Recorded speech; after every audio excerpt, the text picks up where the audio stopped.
దేవుడికైనా జనం తగ్గినా కానీ ఈ తల్లికి మాత్రం జనం ఎప్పుడూ తగ్గలే.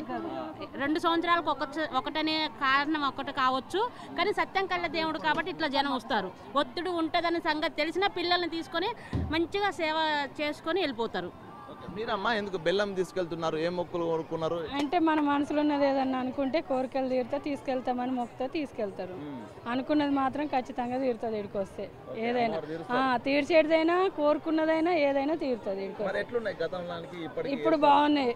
రేవంత్ రెడ్డి వచ్చినాక బెనిఫిట్ ఉంది సార్, పర్వాలేదు, బాగున్నాయి. తనే ఇంకా మళ్ళీ మళ్ళీ రావాలని కోరుకుంటున్నాం. ఫ్రీ బస్ కూడా పెట్టారు కదా మహిళలకు, నిజంగా ఎట్లా అనిపిస్తుంది? చాలా బాగుంది, చాలా మంచిగా ఉంది. మాకు సౌకర్యాలు బాగున్నాయి. అర్థం చేసుకున్న వాళ్ళు అయితే అర్థం చేసుకోవచ్చు, అర్థం చేసుకున్న వాళ్ళు అన్నటోళ్ళు అంటూనే ఉంటారు. అంతే. ఓకే, చూద్దాం. మీరు ఎప్పుడమ్మా మహిళా దేవత, ఆమె మీరు మహిళలుగా ఉన్నారు, ఆ అమ్మవారి దర్శనం ఎట్లా ఉంది? మంచిగా ఉందా మీకు? కష్టాలు మేమా అదే మాది భూపాల డిస్టిక్ రామన్నగూడెం.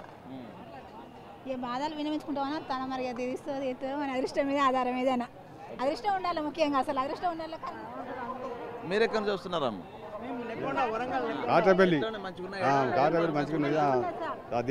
మంచిగా ఉన్నది సార్. కాట్రపల్లి నుంచి వస్తాను, అంతా మంచిగా ఉన్నది, క్షేమంగా, అంత క్షేమంగా ఉన్నది. మంచిగా అమ్మవారికి బెల్లం ఇస్తున్నా. కోరిక తీరవాలి, కోరిక తీరితే ఇంకా బాగా ఇస్తా బంగారం. ఇది అమ్మవార్లకు బంగారం ఇస్తూ ఆ కోరికలు తీర్చుకుంటున్నారు. అసలు ఆ అమ్మవారికి కోరిన కోరికలు తీరుస్తుంది, కొంగు బంగారంగా కూడా పిలుచుకుంటారు. అసలు చెప్పండి ఎట్లా ఉన్న ఏర్పాట్లు అన్న? ప్రతి సంవత్సరం అనుకూలంగా ప్రతి 2 సంవత్సరాలకు ఒకసారి దర్శనానికి వస్తా అన్న. తల్లిని మొక్కిన కోరికలు మాత్రం కంపల్సరీ ఇస్తా తల్లి. ప్రతి 2 సంవత్సరాలు కంపల్సరీ వస్తాను. జై సమ్మక్క సారక్క తల్లి.